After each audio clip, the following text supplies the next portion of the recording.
I'm Dr. Paul Naylor. I'm here with Dr. Ali Diakite, my colleague at HEML, and together we are catalogers of the West African portion of HEML's digital collection. So when we talk about the history of a manuscript, what we're really talking about is the history of its conservation. The reason it survives today is because it's been conserved in an archive, whatever the definition of that word may be. And these archives has changed over time. So in reference to the theme of this talk series, Manuscripts and Violence, the two of us kind of thought deeply about the history of archiving and of archival practices in Mali, or in the region of present-day Mali, West Africa, where our work is based, and to recognize that over the past 200 years, there have been three, really quite distinct phases in the approach to written heritage and written heritage preservation, connected to a complex web of social, political, and economic developments. And so here we see on the table, we divided this period into three. You can see we talk about three distinct time periods, and at each time period, a new archive was created. Ségou, firstly, in the 19th century, Ahmad Baba Institute in the mid-20th century, and now the new archive of SAVAMA, which the two of us are cataloging now at the Hill Museum.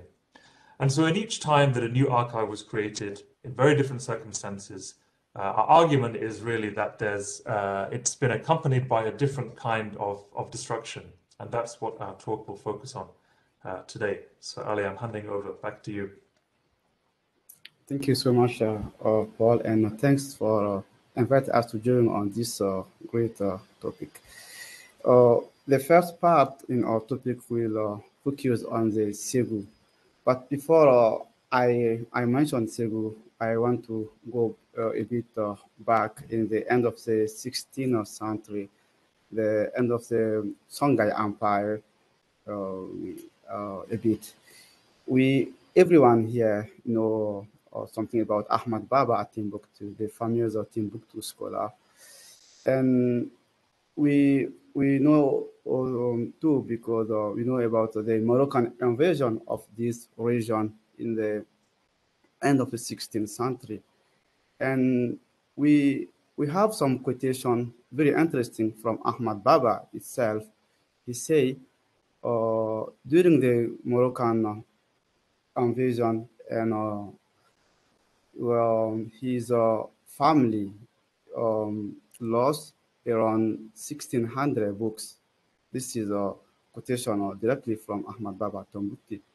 It's very important to go back a bit, because usually when we talk today about the restriction of the manuscript or spoil or war about manuscript, we are all thinking about 2012 when the Islamist group in the river took city of Timbuktu.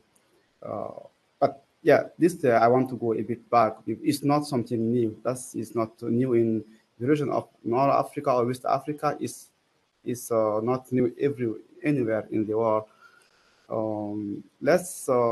This 16,000 or 1,600 books from Ahmad Baba family. This is only one family. Or how about the other family? Unfortunately, we don't have evidence or the proof of, like Ahmad Baba say, but we know this time is a very golden age, or end of the golden age of the Timbuktu, and we know many people or many scholars was writing the letter, some other thing, and the Moroccan invasion is one of the aspects. That is a external thing, but even inside the region, inside the last all the part of Songhai Empire, we know we lost in many texts, maybe by even between the Songhai, because they have many division, many war between themselves too, and the climate change too, or the climate play against this manuscript and this thing. This was just a quick thing. Unfortunately, I didn't have any slack about what I will say now. I'm mentioning now about Ahmad Baba, about the Songhai period. Now, let's back to the context of the Ségou library, because we want to focus on the Ségou library because this is the evidence, and we have this manuscript today with us in Paris, even in online now. In Ségou is the second largest city in the Mali and was very important in the 19th century. When we say Ségou, Ségou is related to al-Ḥājj ʻUmar Tal too, because he took the city in 1862. Al-Ḥājj ʻUmar took the city of the Ségou, and he continued his war to the east. And this period, we know al-Ḥājj ʻUmar has his own library, his own books, he wrote by himself, and some text I will show you soon. He bought, because he have some print book in this collection too. And Ségou is compilation of many different texts, even from Caliphate of Hamdullah too. This is one of the manuscripts you see here. Is exchange between Ahmad al-Bakai with Masina leader in the, probably this text writing on the after that of al-Ḥājj ʻUmar, like 1863, 1864. And this manuscript here, I'm sure we cannot read it very well, but Ahmad al-Bakai, the Kunta leader, he explained after died of al-Ḥājj ʻUmar, he say, oh, look at on in the Hamdallah, you will find some text from me, and please send it back to me. And he say 6 books. And this book is, we have Risalatul Qushayri, is very known text, was popular in the region. And he mentioned another text, Rahmatul Ummah fi Ikhtilaf al-A'imma, is around this part. You can see this Ahmad al-Bakai. He mentioned in his book, and he mentioned in the archive, and he explained them in this note. Don't destroy this text or this book, try to save them. And even to send me back my text was in Hamdallah in this period. And as it's just one example, I say, and after al-Ḥājj ʻUmar, his son Ahmad al-Kabir took this library with him, and the library continued growing in time of Ahmad al-Kabir.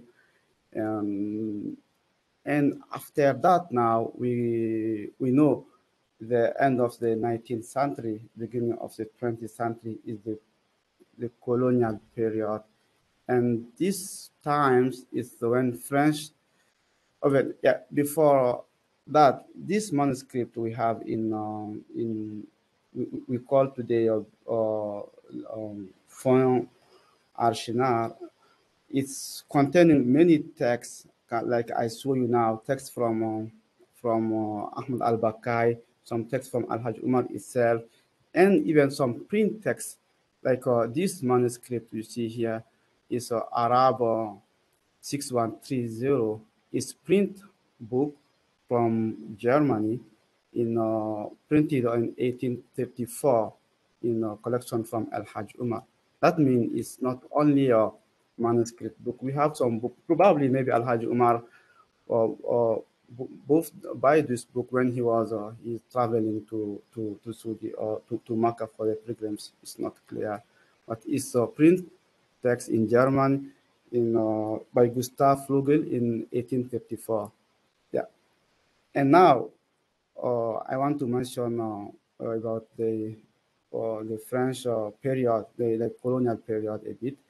When the French took the Ségou in I think the end of the 19th century, around 1892, 1893. And the first thing they did is to took all this library from Ségou to Paris, probably by Dakar. And the French took this to Paris and stayed there in Genève for a while, around 90 years. Like at least 100 years. The manuscript was in France, object, like as a spoil of the war, because they didn't do anything with this manuscript all this time. The first time we have a very good information and cataloging about this manuscript was in 1985 by collaboration work between David Robinson, Louis Brunner, Jean-Louis Trio, and Mahibu. This is the time you can see here, Inventaire de la Bibliothèque ʻUmarienne de Ségou. Before that time, the manuscript, they took it to France and they were there, nothing happening all this time, because it's just this, they have it like an object with them, nothing else. And at the same time, many other things happening in the region. I will mention quickly about Girancourt. This part, the reason why I want to mention Girancourt, because now I say they took the manuscript, or the French colonial Archinards took the manuscript from Ségou to Dakar and from Dakar to Paris. And the same period, we have another French scholar in the during of the colonial period try to went or to traveling to the region of the today Mali and Niger to copy the historical document. And one of them was Girancourt, and he's doing a very good work, I can say, in the region, because he's focused only on the historical document. He copied them and returned them to the Paris with him, and they are now today in Institut de France. I think Mauro Nobile, he's here now with us. He knows more about this because he published this manuscript in 2013. And few years after the time of the independence, the Malian authority tried to return the same region where Girancourt was to see if they can find this manuscript. And again, we have, I'm happy to have many experts here with us today. Professor Bernard Salvin know more about Almami Maliki Yatara. He was collaborating with Ahmad Baba, Ahmad Hampateba before, and he's working with Institut de Sciences Humaines in Mali, and he traveling to the Masina and even to the Timbuktu region to try to see if he will got exact manuscript Girancourt copied before. And he didn't see this manuscript, unfortunately. Maybe some fragment or some exception manuscript, but Almami Maliki Yatara, he traveling with to the region, exactly the same place Girancourt was before, and he didn't find this manuscript. And we don't know where it is this manuscript today. Fortunately, we have a copy of this manuscript to Paris, and that is, I want to mention here some good thing about this colonial period. Okay. That was a colonial period. Now we want to speak or to mention something a bit about after independence or after the colonial times. Now it's the time to making the National Archive to try to have a new idea how to writing the African history using the African resource in African archive.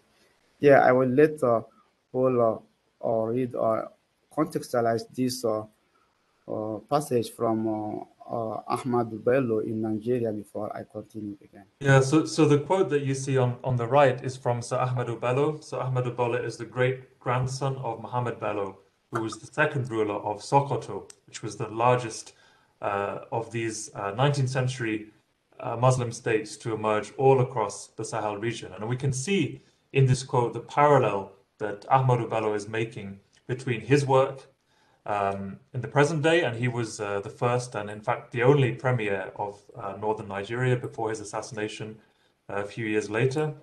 And so basically he was trying to create this very strong narrative of a pre-colonial past for Nigeria governed by its northern elites which were helped by the British during the colonial period. So he kind of saw them taking over the government of an independent Nigeria. And so he created the Northern History Research Scheme, which took manuscripts from private families, from private family archives, into the service of the state, and specifically into the state-led universities established across Nigeria, first and foremost, the University of Ibadan, to create this narrative, this national narrative. And you can go forward to the table, Ali.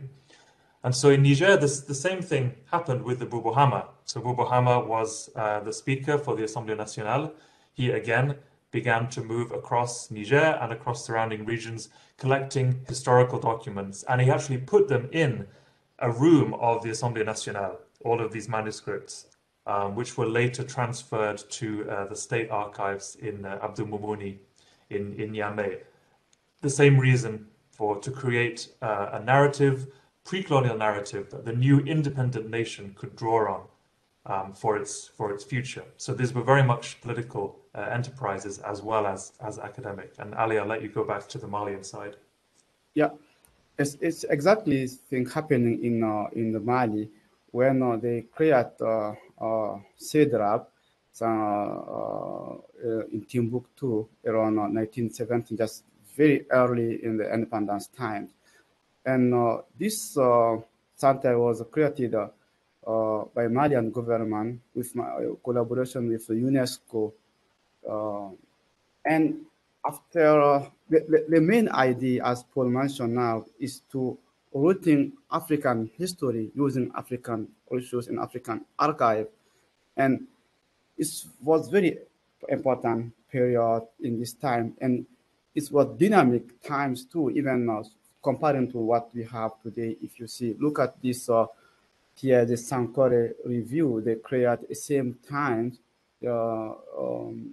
maybe 10 years or 15 years after the creation of the center, to rooting African history or the regions of the using African resource and the manuscript itself. When I check this first review, it's very interesting, and they using the primary resource of the manuscript to try to draft or to using or to working on the history of the region. This is the first exemplar was in 1985, I think.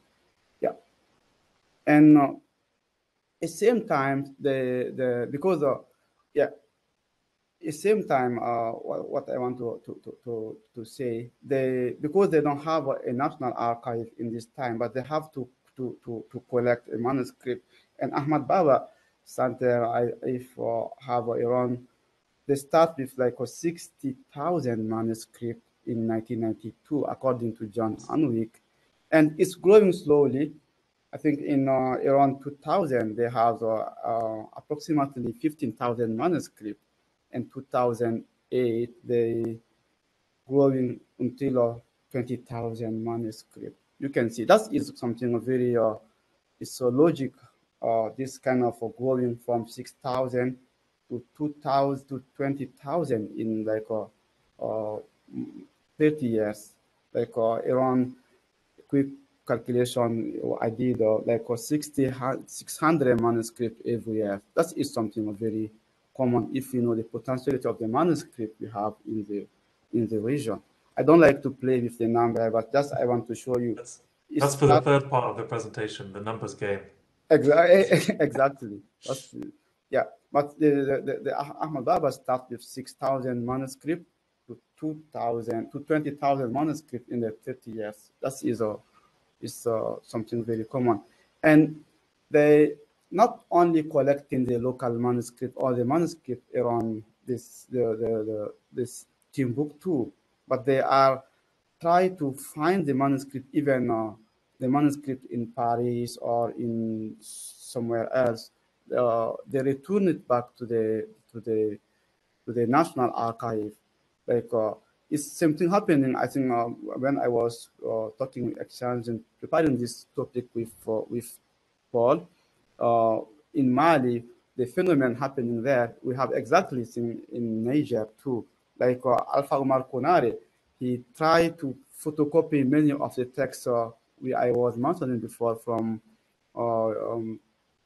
Bibliothèque nationale de Paris, the Fonds Archinards or Ségou, they photocopy them and return them back to Mali. Even now, you have some microfilm or some photocopy from BNF they return it back again to Mali. Yeah, that is some very important period. Let's now, it's the national part. And now we want to, the archive thing or the manuscript is try to be Pan-Africanism thing again, not only like Niger or Mali. Some leader of the continent try to play a role too.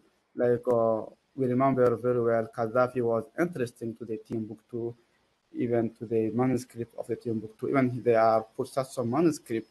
And to edit them sometime, because this example is al-Abadiyya is published by World Islamic Call Society. It's a project financing by Muammar al-Gaddafi.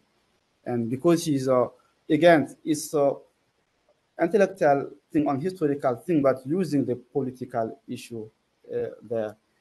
Because we know Gaddafi has this idea of the Arabism and the manuscript writing in Arabic and Islam, and he mixing many things together. Even I remember, I think in 2004, he was in Timbuktu to celebration of the birth of the Prophet Maulud, and they talk about this manuscript digitalization and many other things. Yeah, and it's not only Gaddafi try to play some Pan-Africanism idea on this archive, on this manuscript. The same thing happening with South Africa too. We remember Thabo Mbeki, President Thabo Mbeki, is traveling to Timbuktu with former Malian President Amadou Toumani Touré to visit the manuscript, even to have some exchange program between South Africa and Mali. Some exchange of scholar, some exchange of some program anyway to digitalize the manuscript, and to even to the interesting part there is to exchange. We know many Malian scholars traveling to South Africa in this period, and even South Africa tried to contribute to build the new building in Timbuktu. You can see here, Institut de Haute Étude de la Recherche Islamique, because the name is changed many times from Siedrab to Iheriab and Iheriab T. But this is not the point. What I want to mention here is become like a very small thing, some private to public or to national in the Mali, and from Mali to Pan-Africanism thing, you can see. And now I think I will let Paul summarize all this idea, and we can try to look at around it become international phenomenon after that. Thank you so much. Okay, so now I need to share my screen, I think. Yeah.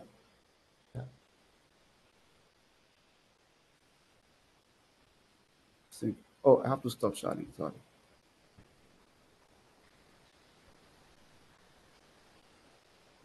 Okay. Yeah, so just trying to sum up this move from national to transnational. And really this transfer from small private archives into the service of the state in the second half of the 20th century, when the majority of West African countries became independent, and it created new state archives. And so these projects, of course, helped to preserve the manuscripts themselves and to make them accessible to academics, but they were also closely tied to the political objectives of the new nation states. And this was especially the case in these state-to-state initiatives to promote Pan-Africanism, such as Gaddafi and such as Thabo Mbeki in South Africa. And so because these projects were political in nature, they ended very quickly. So after the fall of Gaddafi, there was no more collaboration on that front. After the resignation of Mbeki, this project to fund Timbuktu was shelved. I mean, they got the new building, but the funding dried up almost immediately. So next, we really bring into up to the present day with Savama, which I'll talk about in a moment. This is the collection that me and Ali are working on now. And what we see in the last 20, 25 years has been the introduction of private finance to cultural heritage preservation. And this is a direct result of the World Bank encouraging African countries, well, countries in general, but African countries specifically, to restructure their economies and specifically to privatize many enterprises which traditionally belonged to the state. So this, of course, included utilities, but it also includes cultural heritage preservation. So the shrinkage of the state under pressure from the World Bank and other international organizations meant that there was less public money for heritage conservation. And so really, we see the private foundations and NGOs fill this funding gap pretty quickly.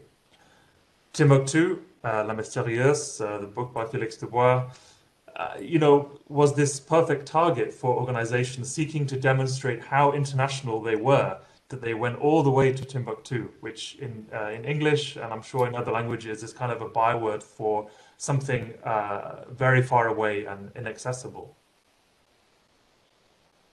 So these private foundations and NGOs, because they were private, favored collaboration with private archives over public archives. Of course, there were some issues with, there was some perceived difficulties with state bureaucracy and with copyright law, but it was mainly because they were private actors. They were seeking private collaborations on the African continent when it came to heritage preservation.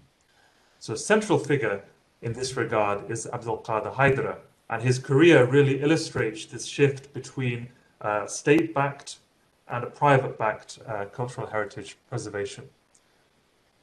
So Haidara worked as a contractor for the Ahmad Baba Institute, which Ali talked about. And so his job was basically to purchase manuscripts to add to the national collection. So Ali talked about how the collection grew. Haidara was one of those people who were purchasing the manuscripts, putting them in the National Archives.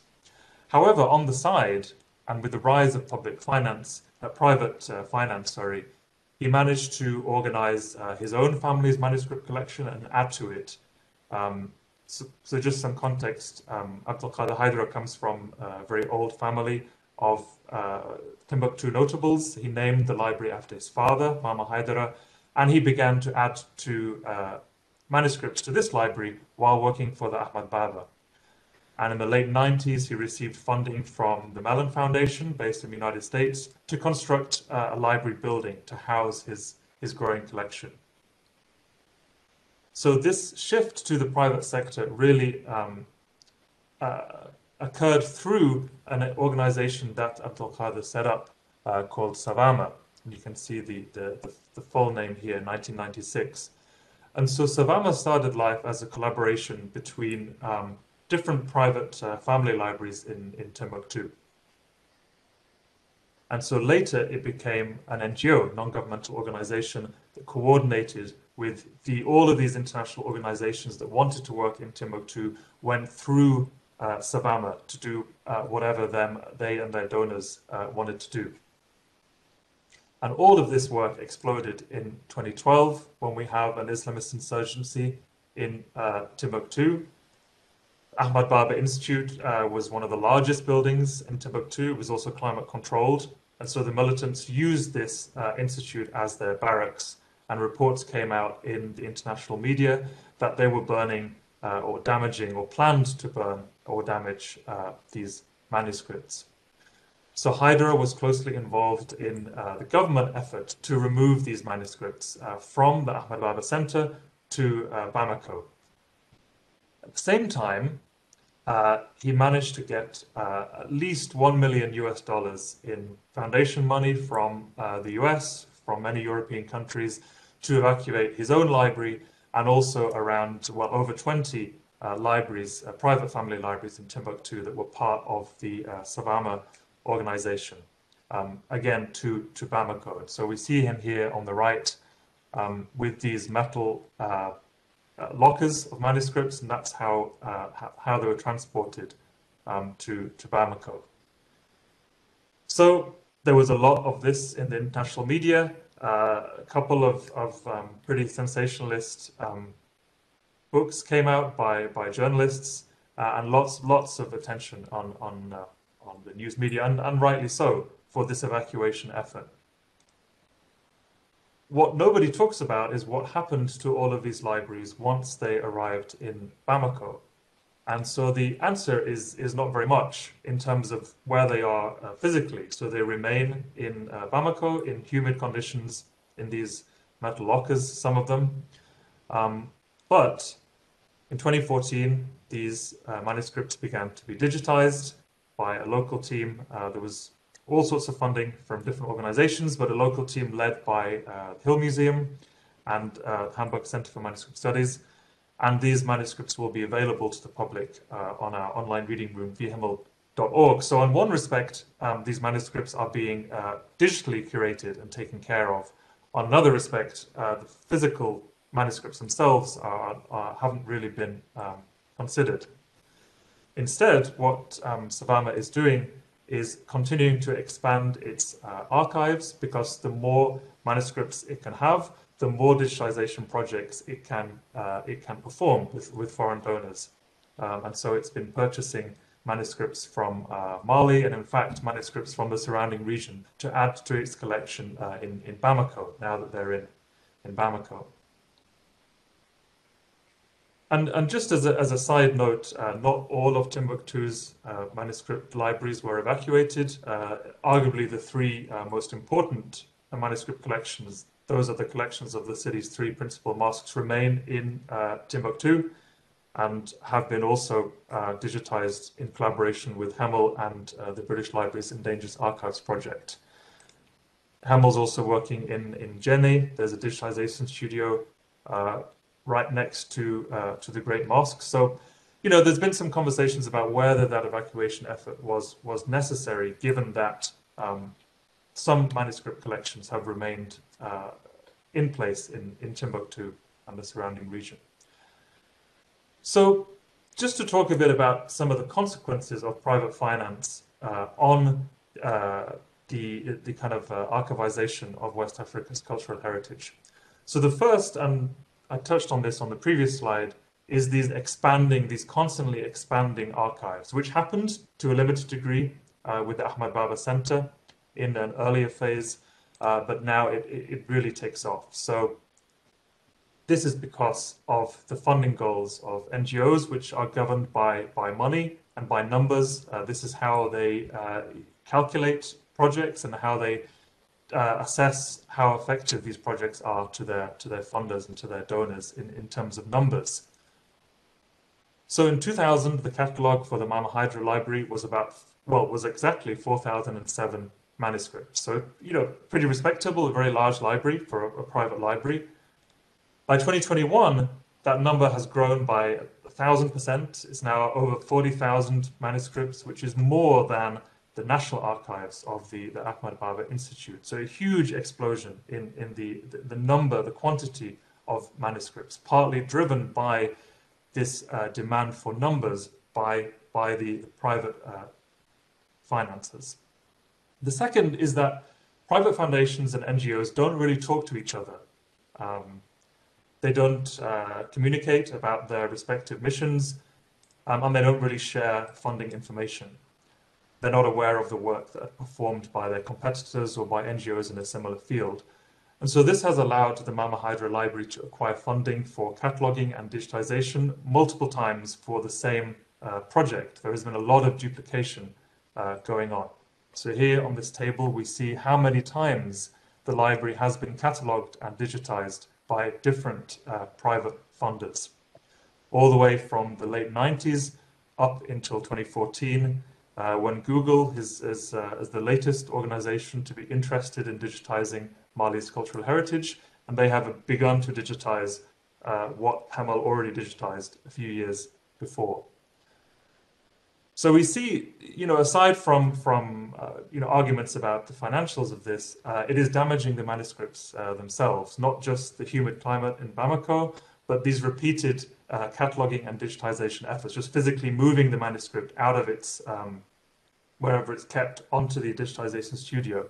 So on the left, we have an image by Hemmel taken in 2014. On the right, we have the same page, same manuscript taken in 2020. And we can see how much the manuscript has degraded, not just through the climate, but also through repeated handling. So we see that it's also damaging the manuscripts themselves. So this is kind of what I was talking about in the beginning when we were talking about a new kind of destruction going into in the 21st century. So now these collections are online in an unprecedented way. Anybody who has a good internet connection, and that's its own issue, but anybody who has a good internet connection can access directly Timbuktu's written heritage and a huge amount of this heritage now. But problem is that the influence of private money, the incentives of private money has meant that small family libraries, perhaps consisting of a copy of the Quran, a couple of works of Islamic law, maybe the ijazah or the teaching license of somebody's grandfather or great-grandfather, all of these texts are subsumed into these abnormally large, vast private libraries. And you know, me and Ali have catalogued some of the al-Ḥājj collection, and there's sometimes hundreds of copies of the same basic work of Islamic law, say. Each will have been in a small village or in a small family, and they've been moved to now the capital Bamako to be digitized. So and the problem is, go on. I have an anecdote about this because I remember my professor, he's here, Bernard Salvin, photographed some manuscript in the Dalla region in the around 1982, 1986, and this manuscript.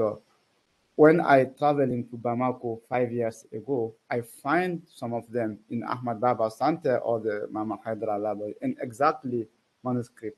But we have it in the photographic version with us, and now it's not anymore with the family. They are now somewhere in the Savama or in Ahmad Baba. Yeah. That's a good point. So, you know, this deprives cultures, deprives communities of their written heritage, their connection to the past, but it also makes it very difficult for scholars to build a representative picture of historical archiving practices in the region, because these archives no longer represent how written heritage was actually cared for, you know, up until really a few years ago. So that's the negative side. Positive side is that, you know, it has to be said that despite these collections being sold as the remnants of Timbuktu's golden age, most of them date from the 19th or early 20th centuries, but they can still tell us a remarkably detailed picture of intellectual life at a very important period in West Africa's history, in the 19th century. And it's really through our work as catalogers to try to document the authors, the titles, and any information we can find about ownership of these manuscripts, that we can really try to do the work of preserving cultural heritage in a digital format. But there's still some surprises. So I'm just going to talk a bit about this manuscript. Well, Ali, maybe you can talk about this manuscript on the right that we found in the al-Ḥājj library. Yes, they're writing here in Arabic. I will read the Arabic and Paul will translate it. هذا من الكتب التي وجدت في حمد الله حين خروج أهل فوت منها وهي للشيخ أحمد. Yeah, so we found this note on the previous page to say that this was one of the manuscripts found in Hamdallahi after the departure of basically the family of Ahmad Lobo, and that it belonged to Ahmad Lobo himself. After the Ahlu Futa. Yeah, after they left, and then this belonged to Ahmad Baba himself. So we talked about Ségou being a composite archive from Hamdallahi, going back to Hamdallahi. Well, now we see something from the original Hamdallahi archives now in al-Ḥājj, and so it's really up to us now to try to recreate these historical practices as we come across them in the archives. So, thank you.